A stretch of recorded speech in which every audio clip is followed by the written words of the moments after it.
the possibility of looking at something, looking at different assembled elements that are all like assembled in a very intelligent way in order to make one thing happen in a very spectacular way. I also like the low techness that these things have, that they are always like very simple. They are like it's like systems that you can look at and you can kind of understand them, and they have this beauty of being just like understandable. So that's maybe a first cue. This is the first trigger of this this interest. Then I'm also very fascinated about the production of our capitalist society. It's kind of producing these kind of diagrams. So here, just yeah, I mean, very clear. Like it's drawings it's diagrams that shows like how to optimize kitchens. So it speaks about our predictability, and it speaks about also some it's kind of useless as well. I mean, it speaks about these things of making everything like more clear. And I think our society, even now, maybe with this AI stuff, speaks about us humans as very predictable little ants that are like moving into different systems that we can organize, and we can calibrate somehow. And I also found this these kind of diagrams very powerful, because I also feel they kind of, in a very direct way, they kind of reduce us to a simple, very basic machines that have really basic needs that are not expandable, but it's just like everything that we need to live. So it's like we cook, we go to the toilets, we drink, we need heat, and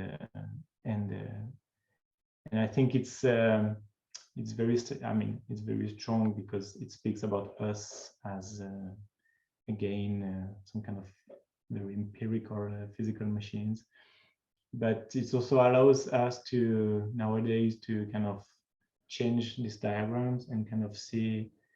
Now, of course, we're speaking a lot about these flows and of energies, of materials that are like running into through the world, and so it's like the mystery is like the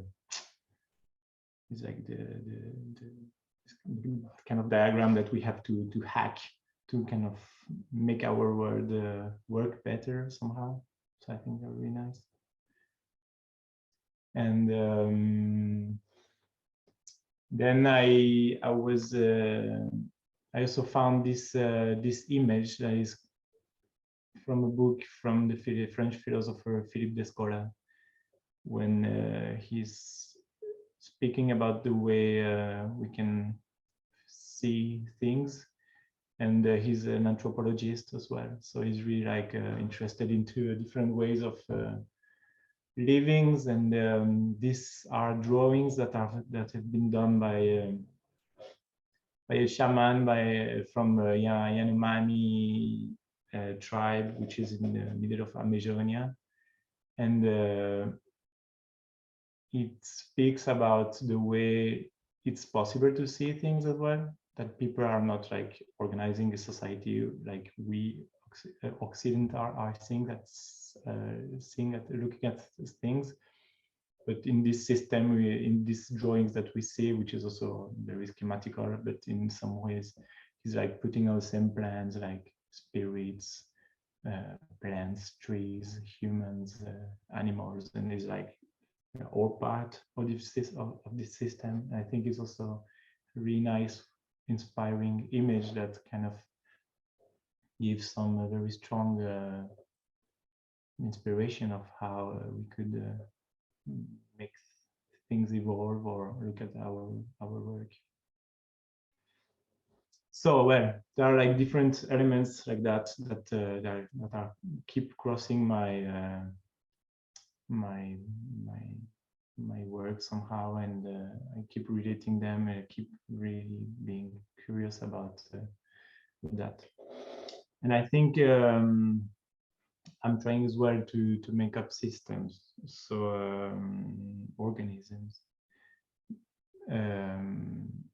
For my diploma work in 2012, I was doing a work that it was in our school. We had like one semester for theoretical research and the second semester for making an architectural project.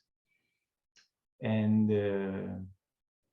normally during the research, we should be doing like urban analysis or this kind of stuff. But I decided to enter into a world that the work I was called abiogenesis. So it's this old theory that speaks about making living things from unliving things. And the whole research was somehow how would it be possible to approach the architecture, whether if it was a living thing. So it was kind of working about this kind of weird topic of making a living architecture. And so for the first semester, I was working with a friend, and we've done a series of machines that were modelizing every time one ability from one kind of capacity that we could relate to being alive. So some machines were breathing.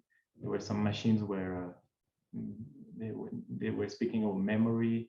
Others were doing like locomotions, and others was doing adaptations. So we had done 8 machines in total, and they had this only rule somehow to be low tech. So everything should be made out of gears and of movements, and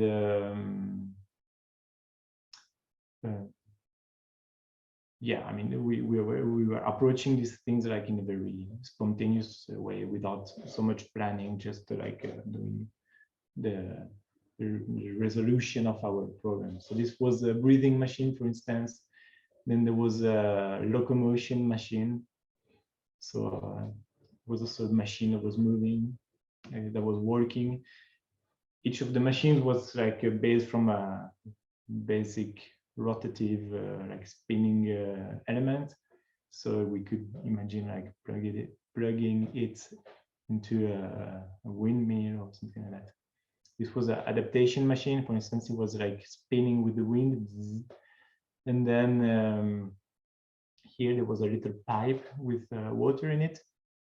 So when it would freeze outside, the water would freeze, and it would kind of expand and push out a gear. So the machine would stop working. And then these 4-liter umbrellas would open up and heat up the little pipe with the sunlight, and the water would melt, and the system would go back into working again. So it was really these absurd machines. And there was another machine that was like speaking about memory and about recording itself, about recording the movements it was doing and everything. So these are 4 from the 8 machines we've done that were pretty big every time. And I think it was the nicest part from this diploma work. Then on the second part of the year, we kind of worked on doing the adaptation of this kind of mechanic systems into architectural processes, and we were working on how to live into architecture that would not cut ourselves from the natural elements, but more it was like architecture that was emphasizing somehow these natural elements and the sensation of winds, of rain, of heat. So kind of always thinking about, okay, what is our relation the outdoor, and what actually do we do with our work as an architect, as architects. And after my diploma, somehow I've been like swallowed into more like the art world somehow. So I had really some proposition to show some works into art spaces, cultural centers like that. And during 3 years, I was doing like almost only that. I was doing some architectural projects, but with a very unarchitectural approach. And I was doing this, I was building out this kind of machines. And I think it has been really interesting to do that during some years, because then I could really, I think I really approached during this year the poetical strength of the machines, of these things. At first, I was really working on mechanics, and then I was really more interested into the poetical possibility that what does it look like, and what does it make you feel, and the movements and the lights and the noises, and really like being really attached into this kind of these things. There was another installation as well that I had done in collaboration with another artist, and there was also like a big machine, and people could interact with it. And so somehow it was a whole system where people could, it was kind of a labyrinth, so people were getting lost into reading stuff and looking at little details moving, and somehow the spectator could also become part of it somehow. So also when humans become part of a system, and then we are just at the same height as other things, kind of interesting to me. And after that, I had the opportunity of working on a more, let's say, architectural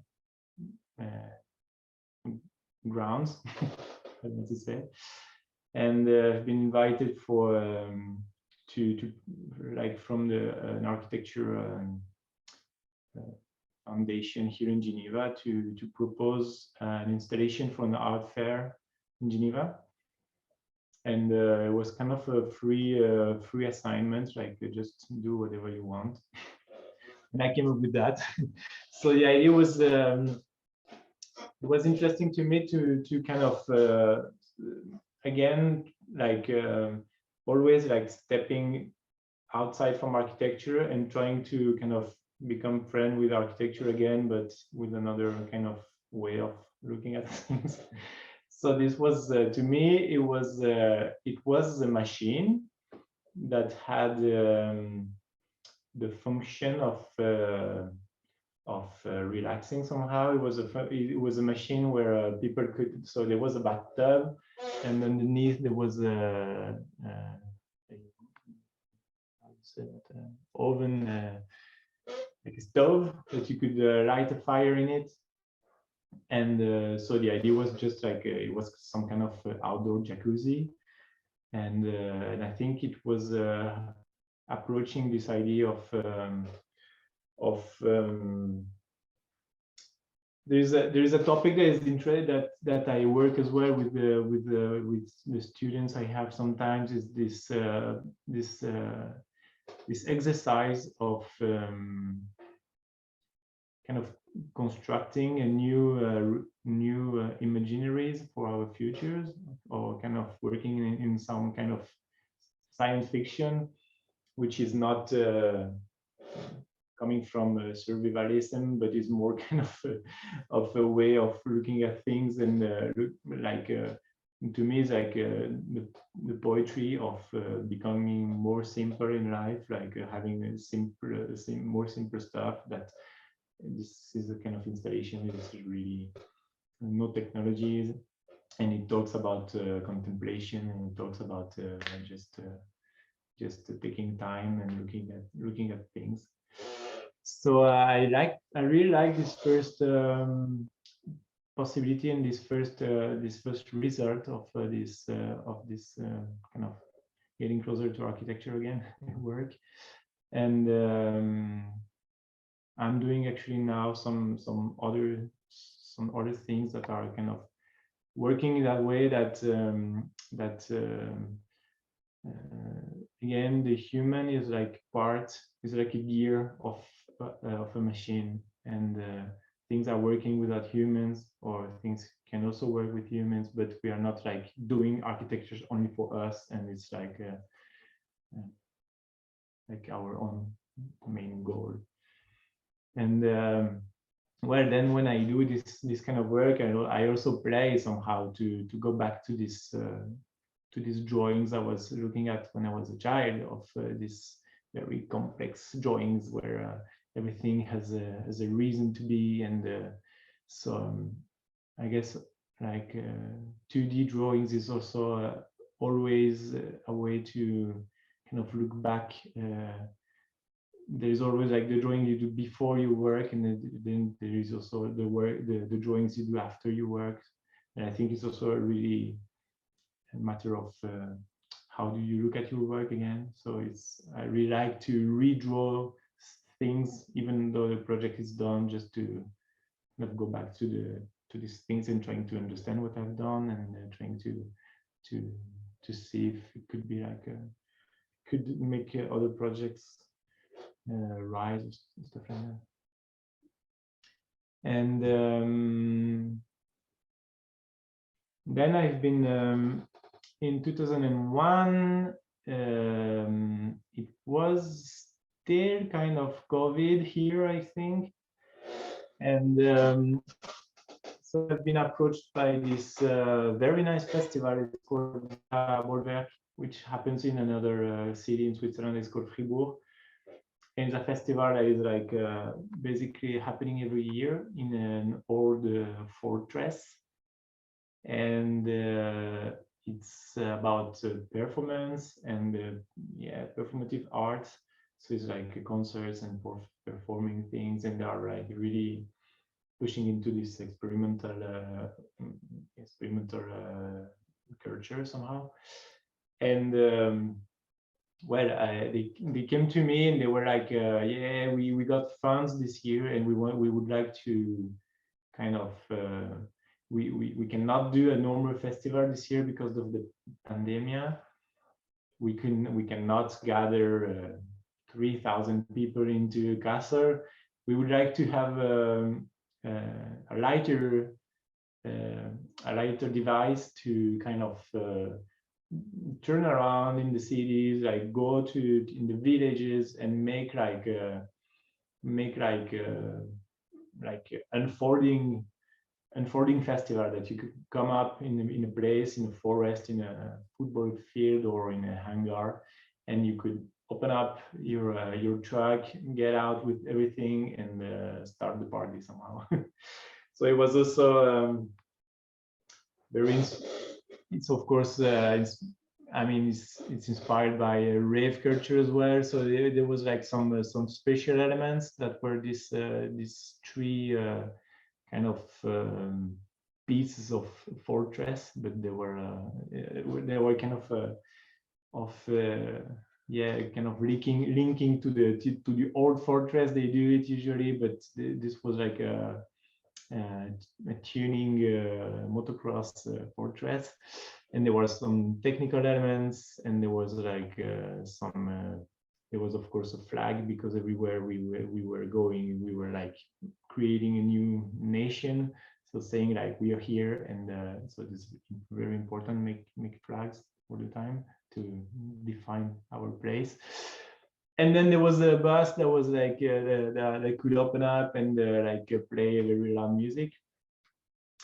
And so that was also some. When I look back at this, I also see like this interest of not isolating like an issue, an architectural proposition, and just not saying like because I'm architect I have to do walls and the roof. I mean, okay, we are architects, but I think it's really nice to open up these things and to open up the way of looking at it and saying like, okay, yeah, why not making lights, or why not making benches? I mean, the important thing is that the whole organism is like working in a coherent way.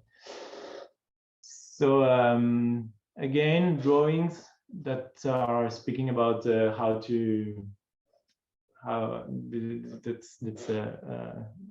a possible layout of the installation.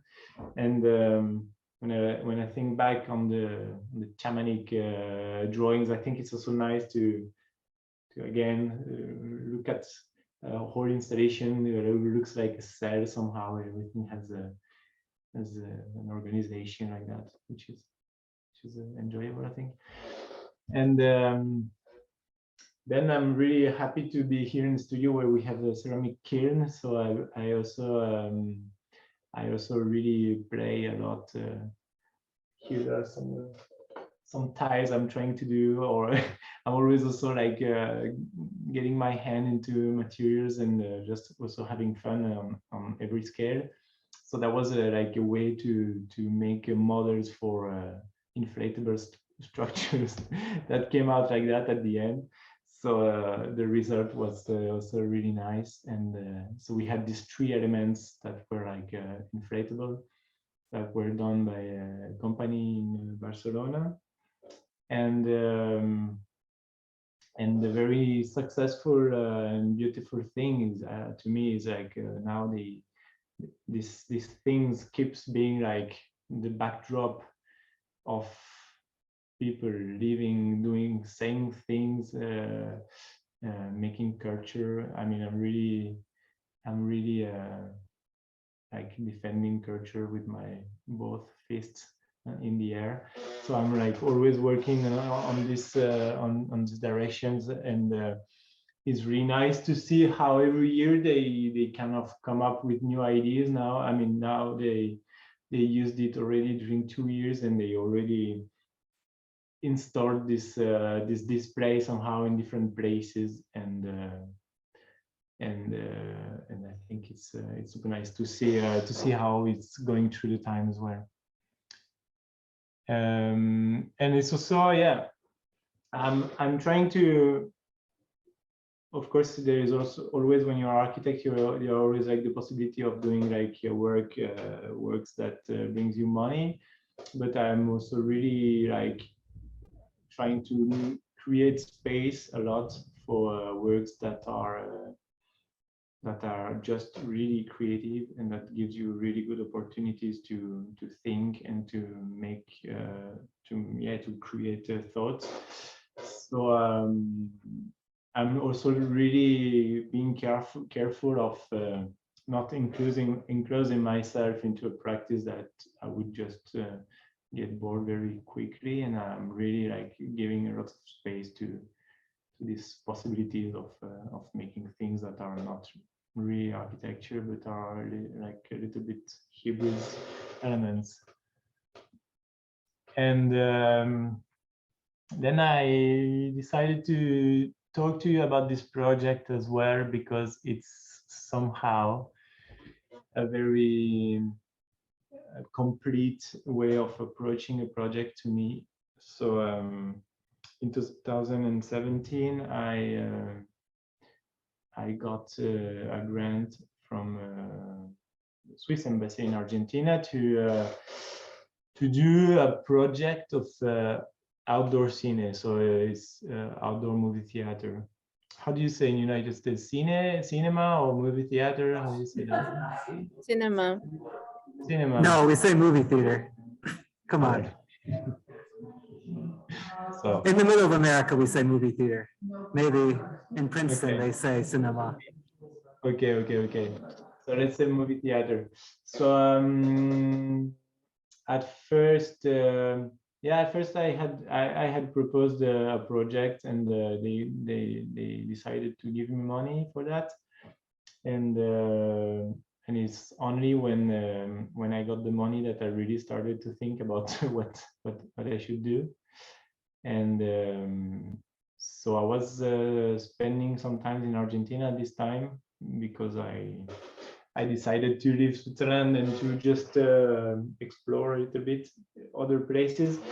So I went to Argentina. I got this grant, and then I went to this. I decided to kind of implement this project in a little town that is called Cafayate, which is in the northwest of Argentina. It's not a very big town, but it has everything a city has in a smaller scale somehow. So at first, the first thing I've done actually was like spending lots of time with the people there, and I went there during 2 months, and I was speaking to everyone I was meeting and listening to what they were saying. And I was not even thinking about my project. I think I was just like really being a sponge and spending this time with the young people from the village, with the old people, with the guys working in cemetery, or with everyone I could meet, with always this little interest on listening to tales and myth from the place. And I started like drawing the stories they were telling me, like in a very simple like very short image, just to kind of remember me, like all the stories I was listening to. And because it's so different from Switzerland, this place I was kind of trying to have my way of reading it somehow, and I was listening a lot. And so I was into these things of having tales. And then when I came back to my project, I was like, yeah, I have to do a project of cine as well. So maybe it could be another tale somehow for the place. So I decided drawing my own project again. I was like, okay, what should it look like? And I was like really exploring with no pretension. I was just like playing with drawings and like trying to see whether it should be like a crazy world with a lot of things happening, or it should be a very poetical structure built into the desert that people could discover like that. Or I don't know, it was a way, some kind of appropriating myself, my own project, and trying to understand what the project I was wanting to do should be. So like constructing other imaginaries and yeah, playing with images and just trying to understand myself as well. So that was the first part. And then yeah, then it came the question of like what should we show in the scene. It was really naive somehow, like really I don't know. So what should we show in the scene? So then I started to go to visit the film schools in Buenos Aires and to talk to teachers and to connect with independent movie makers, because it was really important to me to make like independent culture, a space for independent culture for a little while. So I was like meeting lots of people, and then I collaborated with this graphic designer from Netherlands, and we made this really fun website where people could just drop movies, and I could like upload them. So it was like bypassing the whole right movie things. So this was also another part. And then we were like, okay, but then we should make advertising. So we started printing. I say we because at the end it was like a whole. It was me and lots of people from the town that decided that were really enthusiastic about the project. And we're like, hey, okay, we make a project and we make advertising and we make drawings and everything. then we made fake free entrances because anyway the cinema was free, but like to make people come, we had to give them like free entrances so they would kind of want to go.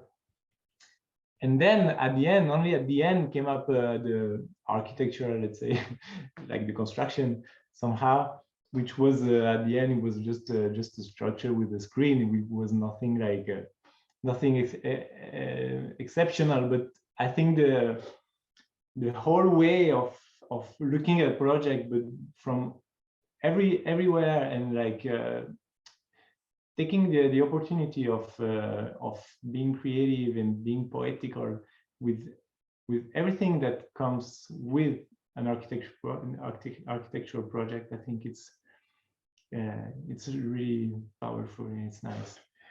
So I have a really 6-minute short movie to show you. It's about this this project. Is it okay? Yes, of course. Please play. Yeah. Okay. So let's go.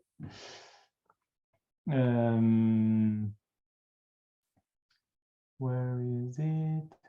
Partage l'écran. Here.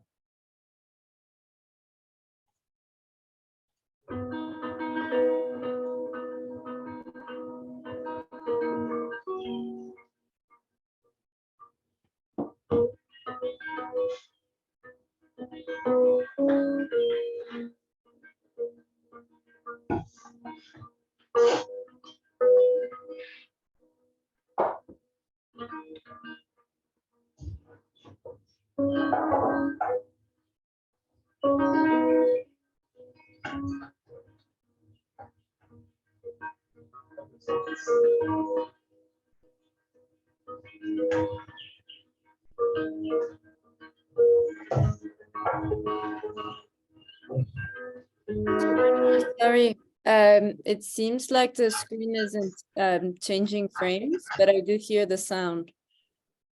You don't see the image? No, I see a black screen. I don't know if I'm the only one. No, I see the same thing. Only black screen, but the sound's okay.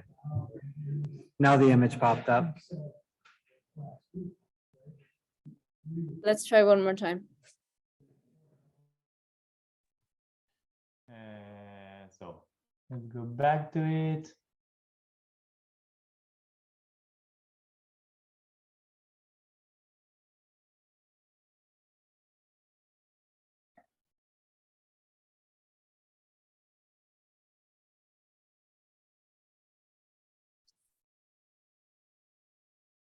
We could maybe have like Laura or someone like pull up the video and share it. I think it may just be like a connection issue.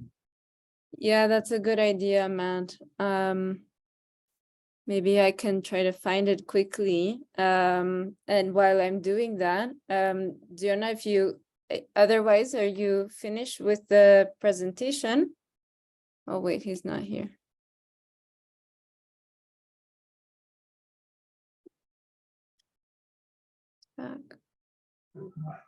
His computer probably crashed. Yeah. Hola. Yeah. Hi. Giona, we thought while you were reconnecting to Zoom, if you are otherwise, if you're done with the lecture, we could get started with the kind of discussion, and meanwhile I will look for that video and maybe I can share it on my screen once I find it. Send it to the chat here. Yep. Okay, cool. That's Perfect. the link. If you want to.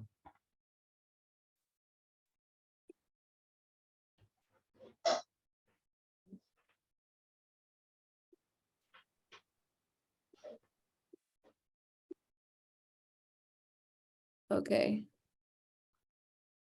Then I will share the screen.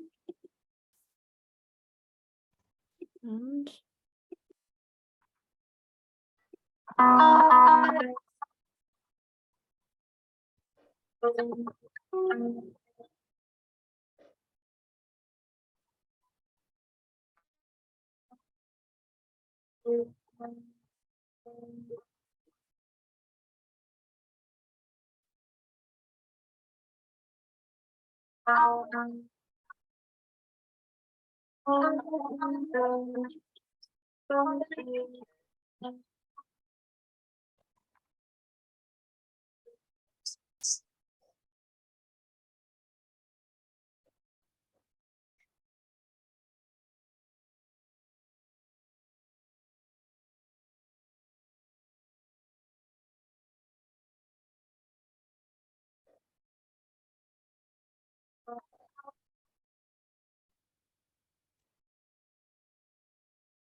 Extraordinario, señores.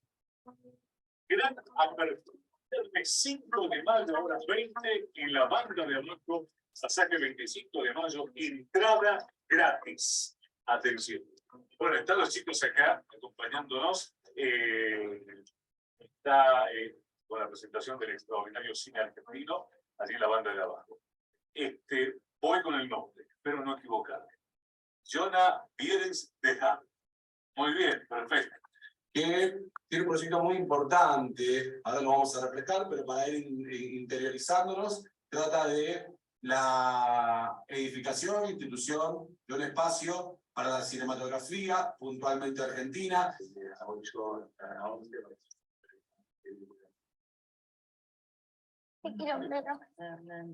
Ay, ese tiene el movimiento.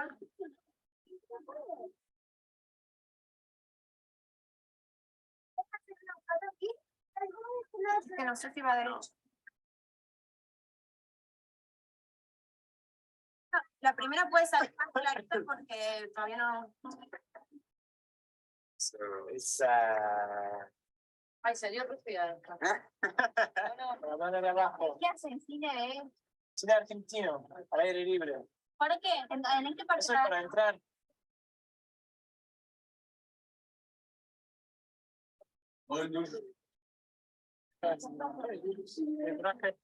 Del cine que están armando acá a la vuelta.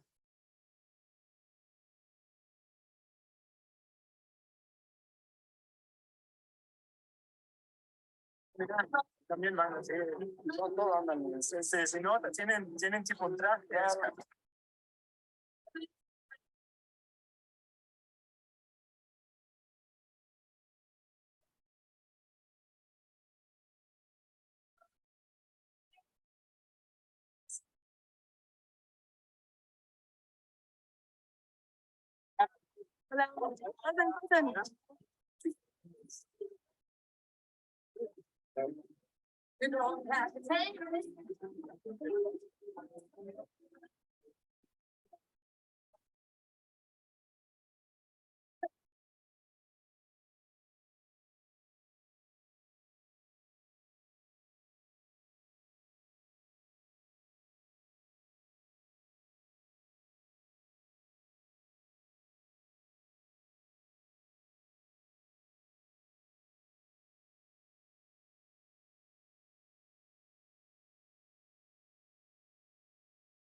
That was great. Thanks. I think there was some sound issues for everyone. You can look at it in the link if you want to listen to everything. Okay. Thanks so much, Giona, for oh, I need to stop sharing. For sharing this your work with us. Matt, would you like to take over? Yeah. Thank you, Jenna. That was awesome. I really enjoyed. I was looking into that project before and some of your other work, and I really like your use of wood and how you like in behind this concept of low cost, high pleasure. Like I think the wood kind of it supports that. And I was just kind of curious, like, do you? It seems to be like the material like choice for you, like I was saying for obvious reasons, but I was curious, like, what led you there? Like, do you have experience in woodworking or carpentry, and like, what are like some of the limitations or like exploitations that you see with working with that kind of material?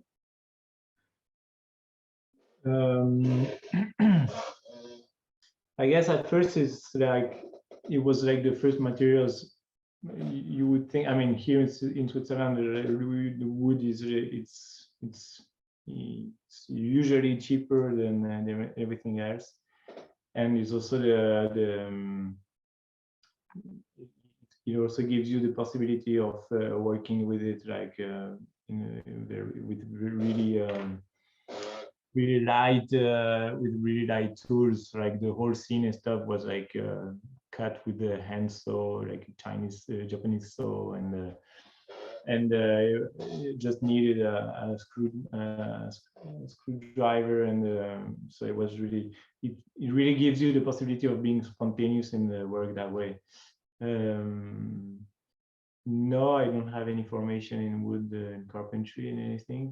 But I think it's just very by experimenting, by doing stuff, and I'm not actually very good at working with wood. It's just following a little bit the intuitions.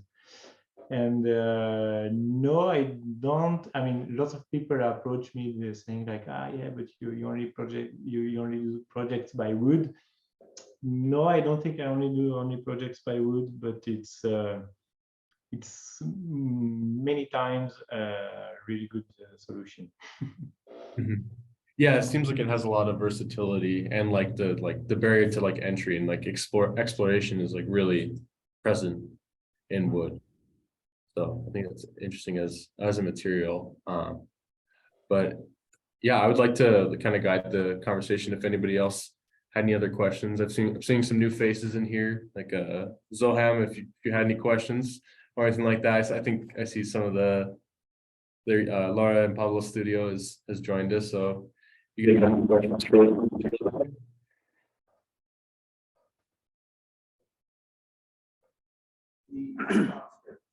Giona, I have a question.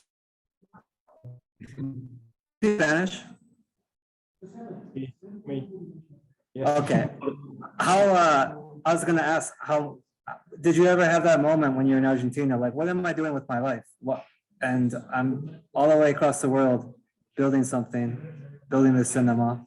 You know, of course you're attached to it and it's a great project, but did you ever have that moment, or was it all enthusiasm the entire time where it's like, yes, I am here because this is what I set out to do?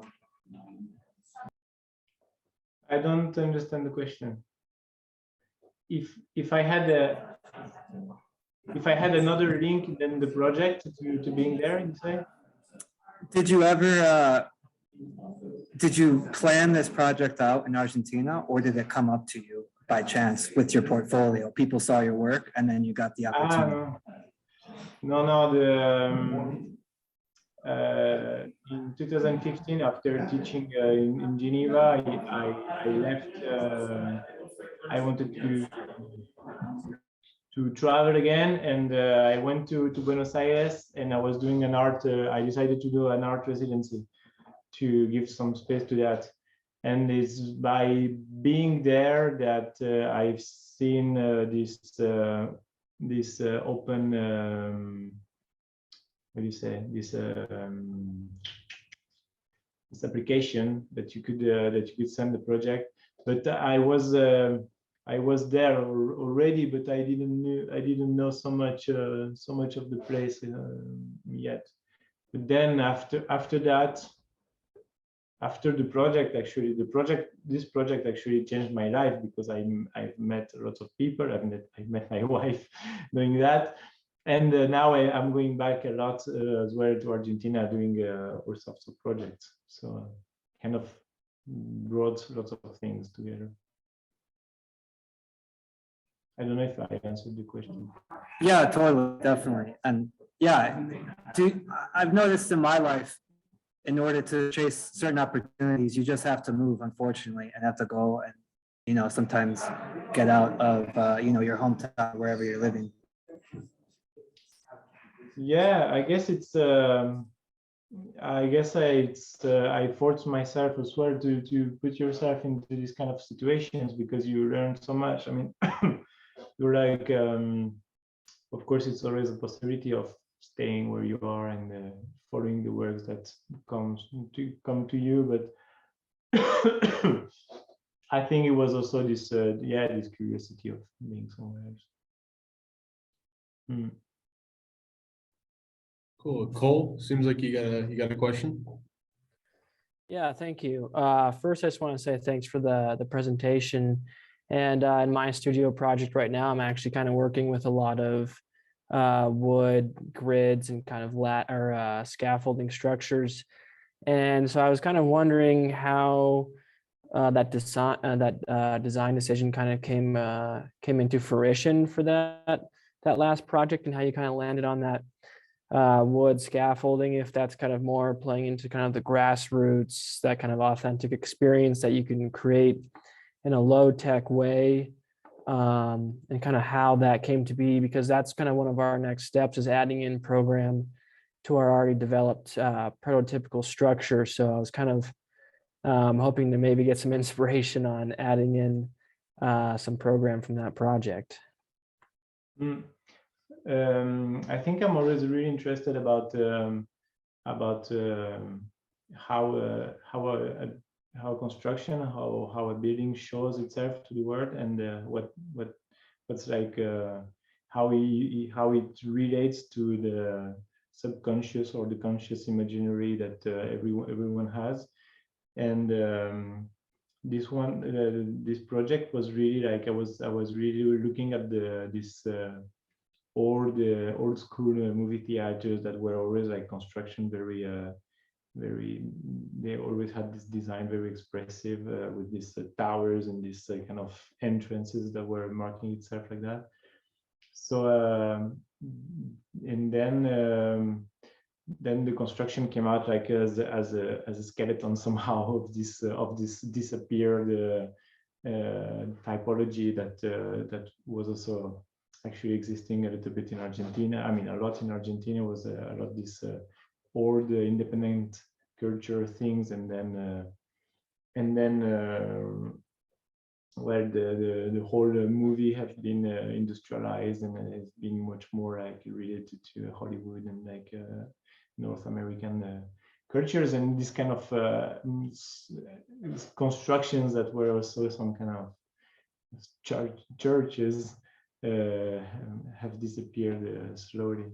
So I think it was like a way to kind of to relate to this thing, and I think even though I have some projects that are very structuralist somehow, really like showing a structure, I'm always trying to make a link to some other type of images, because I really think that images have a really strong power to appropriate itself as well and to exist. I'm really not usually doing projects that are just structure, like just scaffolding or just something like that. I will always want to add some kind of second lectures of the thing, and I think it's really nice way of working on adding layers of understanding of your project, that you can look at it from one point of view, but you can also just get a little twitch in your brain and just suddenly see something totally else, and then your mind builds the rest of the project. And actually, in my situation here in Argentina, we had done the skeleton as well because we had the wind issues or this kind of stuff. So you were like focusing on the element that could let people build the rest of the project that is not built actually. Yeah, thank you. I appreciate that. That's that definitely kind of gave me a lot of thoughts, and I think that project turned out very nice. So thank you. Thanks. You had a question? Yes, thank you, Matt. Hello, Giona. Congratulations for your work and thank you for your presentation. I wanted to ask you about something that Laura said in the beginning, you talk about joy. I understand now why she was saying that, because it seems like leisure or having fun is very important in your work. And I don't know if you plan it. It's something that happens naturally, but how important is it for you to imagine the spaces that you design for having fun or for leisure? Yeah. It's major importance, so like 200% important. And I think somehow with my practice, I've been really like pushing into this direction and trying to make projects really expressive into this direction. And I think that now I have kind of the retro feed of this way of working, that now when people approach me, they know that we are going to have fun. So I think it's also really valuable to kind of insist on not doing boring stuff because I mean, I know lots of people that say like, yeah, I don't want to do architecture anymore because clients are very boring and they are very annoying, but I really never had this situation because I'm always trying to find a way to kind of turn the project into something that I will also enjoy myself, because we don't have to forget that also it's a possibility that we get bored by what we do.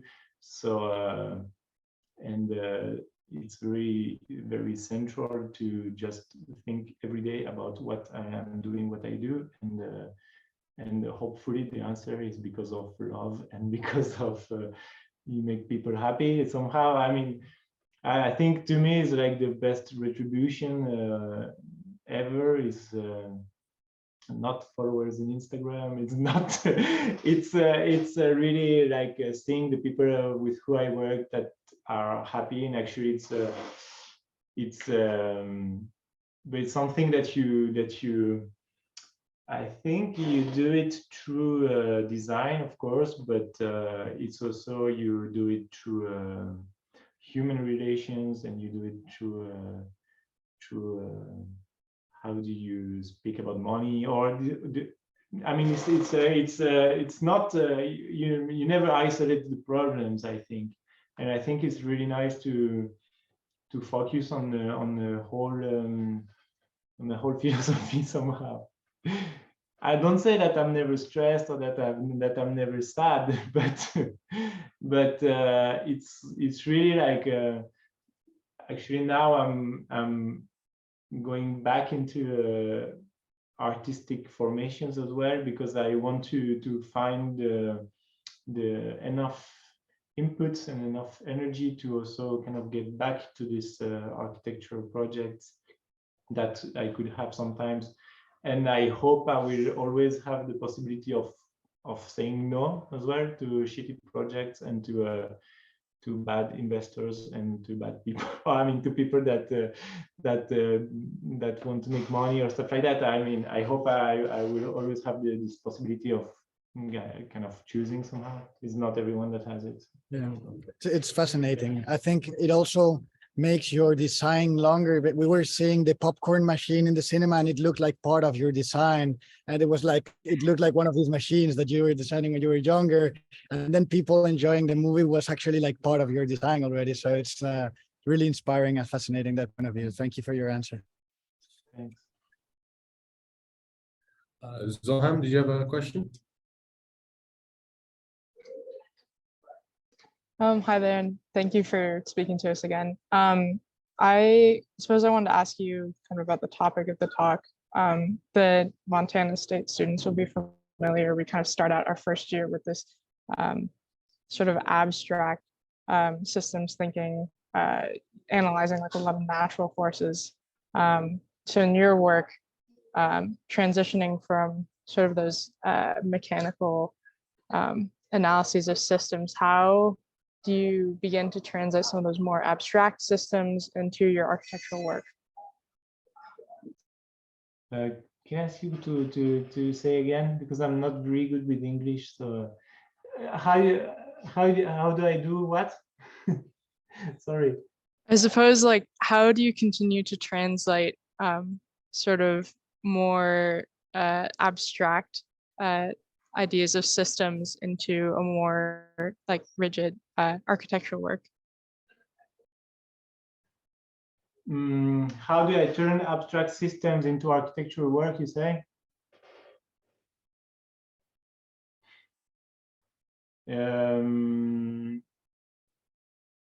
I think I don't know if I will answer correctly, but I think I'm really interested into. I mean, when I speak about these systems, it's always like you could find some different layers of constructed systems. I think it can be like. I mean, it's always like. I mean, I was reading a text yesterday, and it was like saying like. We used to in the university we have this tendency of isolating the problems. So you are architect, you study architecture and you do architecture, or you study biology and then you become a biologist, and things are really cut from each other. Maybe now we are starting a little bit more to connect it, to make bridges, because we understand that it's kind of stupid to think everything as a separate box. And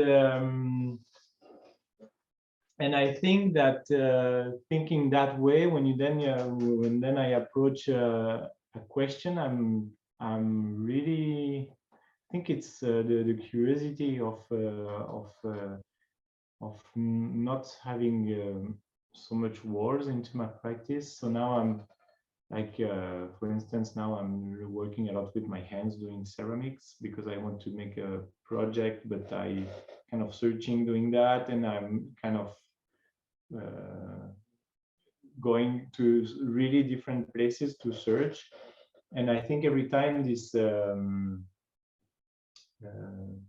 I think then we I mean then you propose when you do a project, then you're not giving answers. That actually that's something I was thinking lately, that in architecture we are really based on bringing solutions all the time, and it's a really it's a really like a work. It's like something you really get inside. Then you are like, I have to find solution to this problem or stuff like that. But I think it's also a possibility to just make something, and maybe it's not a solution, and maybe it just does something else that you were not planning, and then maybe it's better not to know, and maybe it's better not to give solution and to say like, yeah, I'm architect, I'm bringing solution to this problem. I'm just like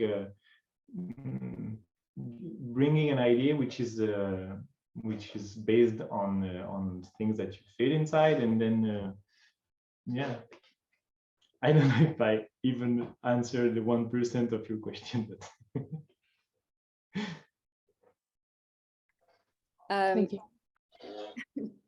Actually, that kind of reminds me of some of your work that I've seen that you call unborn babies, and it speaks to a kind of way of doing which is also somehow associated to the notion of wondering wandering, like to wander aimlessly in a way of working, to do things without a kind of end goal or with like a specific output that doesn't really fit a kind of a metric of architectural production, but that gets kind of is a part of the production of the things that, you know, we do in practice. And I don't know if you want to like elaborate or expand on that a bit further, but I really like that term unborn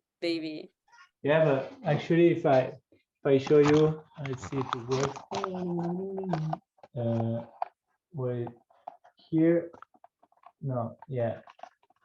Well, I have a whole shelf full of filled of little objects, little sculptures that I'm doing because I work a lot with models, and I work a lot with models, but also approaching it as sculptures. I mean, I think it's nice to get attached to things and to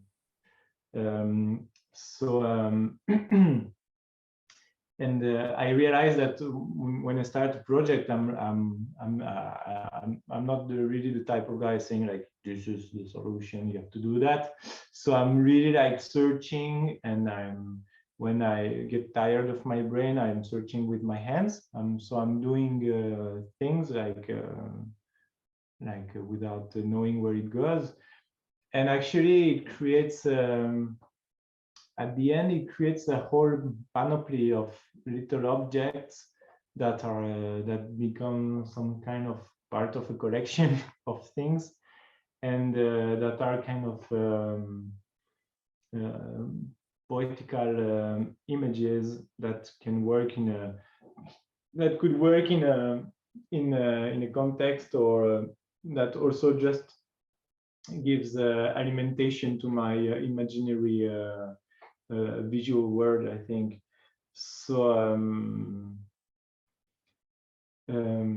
yeah, sometimes these unborn things are like real projects that have been shut down suddenly because there's a problem, or sometimes they are just wandering, as you say.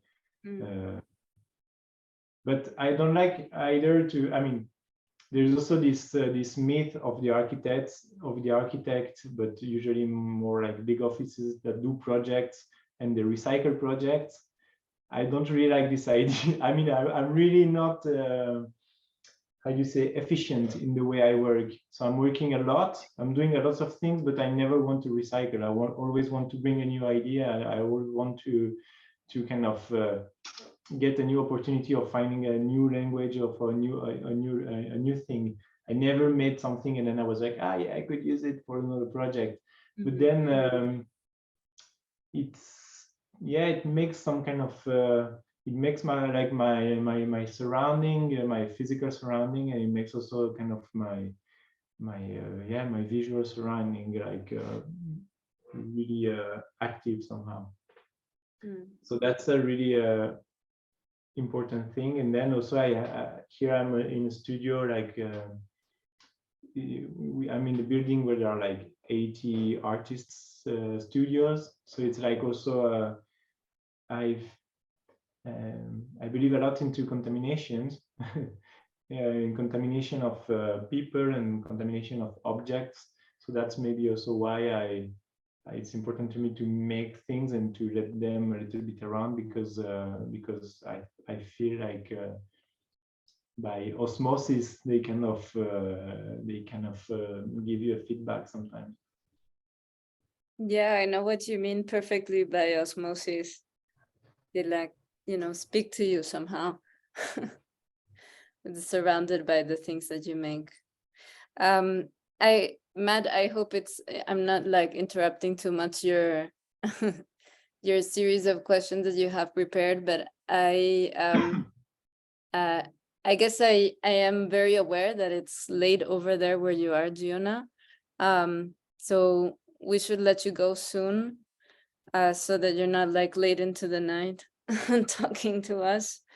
But I think that there was kind of one outstanding question that I'm really interested to hear what you have to say about it. I think many of the students that we have and students I've come across have this desire to make a positive impact in the world and somehow to to make change, to become in a way activists, and it's very hard for them to see tangible ways or kind of methods to like graduate, get out there, and to actually do something that is meaningful and that has an impact. And I think that especially like with the Cine project that you showed us, it's I think that there is this kind of incredible consistent way of thinking about simplicity somehow, and as a form of activism, as a way of making things through their simplicity, perhaps making them easier to do, easier to produce, and in that way you actually get things done. I don't know if that kind of resonates with you, or if that's something that you work on consciously. No, it's a very good question. It's a very strong question as well, because it's very complicated. No, I think it's first of all, I think that people that are really into this activism thing, I think first of all, like I mean, here in Switzerland, we speak a lot about the necessity of stopping to build, actually. So it's kind of interior crisis somehow that we go through, and I think it's difficult to deal with that. It's true. And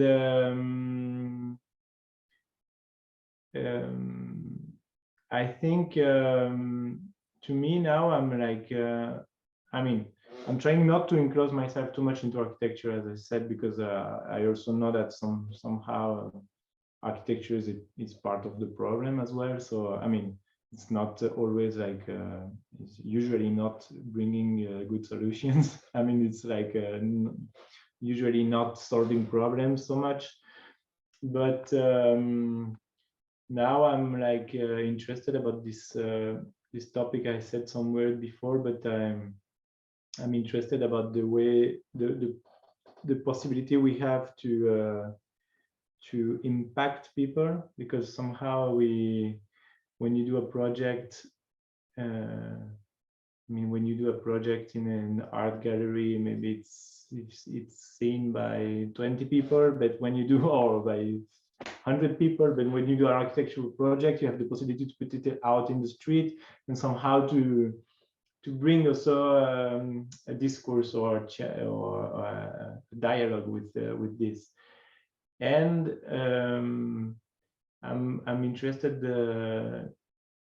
lately. I've been interested into this capacity of opening a little bit the minds, and of just giving alternatives, or even creating a new.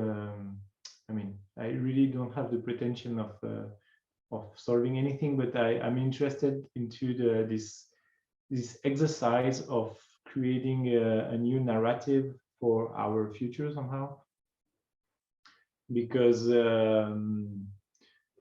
there are lots of not very interesting narratives for our future, and I think it's somehow our job to kind of give alternatives. So of course it's not about of course it's not a solution if everyone says like I don't want to get a hand on that anymore, so it's like not really going anywhere. But I think there are like some parts of answers when you read philosophy, when you read anthropology, when you look at other cultures. I mean, I'm more and more interested about non-Occidental cultures and the way they do things, which are really actually the best way. I mean, usually everything that comes from our culture, like from Occidental Nordic powerful culture, every opportunity I have to get away from that, I think it's good. So I think it's also a very nice challenge to kind of break down this habit of thinking and of relating things, and of saying, yeah, of course we use materials from other countries, there's no problem, or of course I mean, everything that goes against this habit that we had from the 70 last years, I think it's also a really nice things. And I had the chance of traveling in different places in the world where actually I thought that there were like some really inspiring things to learn from other people and from other way of looking at things. And I think this simplicity, it's like part of this as well. These things of making this, as I've shown a little bit, this system that just are very simple, but that make the very strong social effects, or they give a possibility of people to speak, or they give people a possibility of people to gather and to have fun, or all of these kind of things are kind of very central, I think. Yeah. What do you think?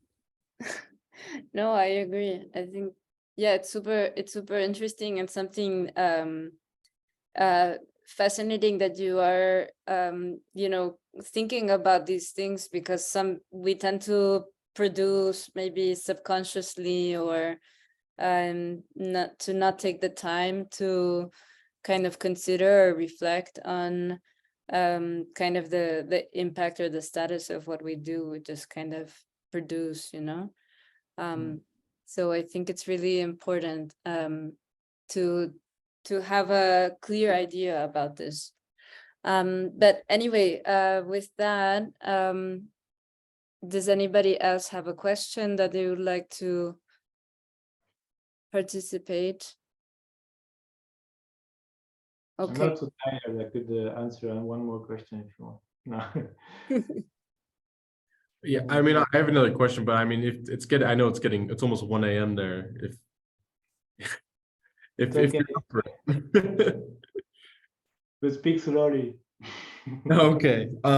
So you collaborate with a lot of different disciplines. Like I've seen you collaborate with like musicians, photographers. You've done some like scenography yourself, some cinematographers. But I'm curious to like, which discipline do you kind of enjoy working with, maybe more than like some of the others, and like how does like that collaboration like affect your work? I think the best reward I get from collaborating with this kind of artists is the possibility of connecting with myself, and of listening to kind of making a project come down from your stomach somehow. And I think this is something, when I talk to some architects friends, I feel like most of the time architecture can be very brainy, coming from above kind of practice. And I really like the possibility that all these people that are around me somehow have to kind of find themselves into a special kind of quest or a special kind of interest. And but there is no scale in between, like a writer or or musician, all of them are doing something that somehow decided to step away from the train track and decided to step aside and just to stop a little bit and to think a little bit and to say, okay, what am I doing and why am I doing that?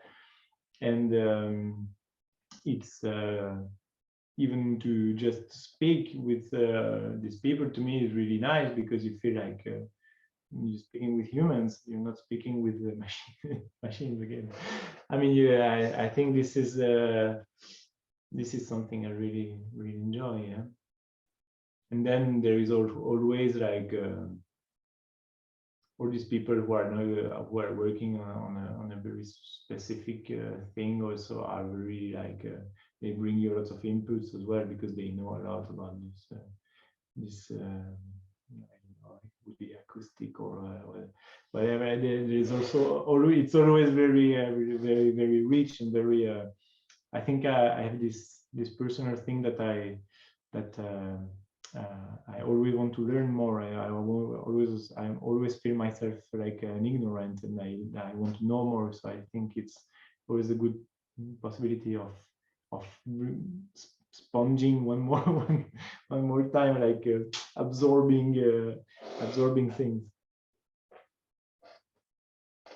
Yeah, I get that. That totally resonates with me. I'm the same way. I love learning, and like it only adds, and it only influences like more of what you do in like a different way. It helps you think. Like for me personally, I think it helps me think of like a same project or something just in a different way, through a different lens.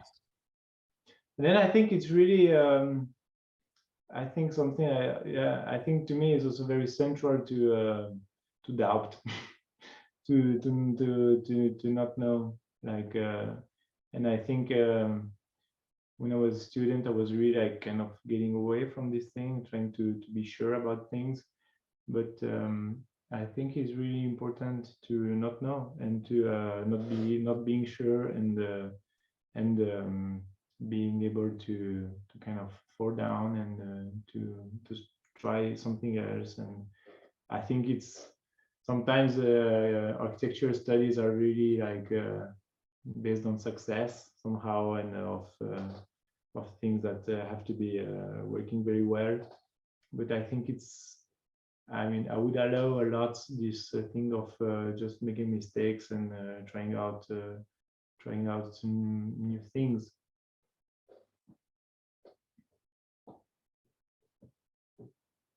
Yeah, definitely about the exploration. Cool, thank you. Thank you. All right. Well, I think now we'll definitely let you go, Giona. Thank you so much for your time, and for like being super willing to stay on and talk to all of us. We really appreciate it.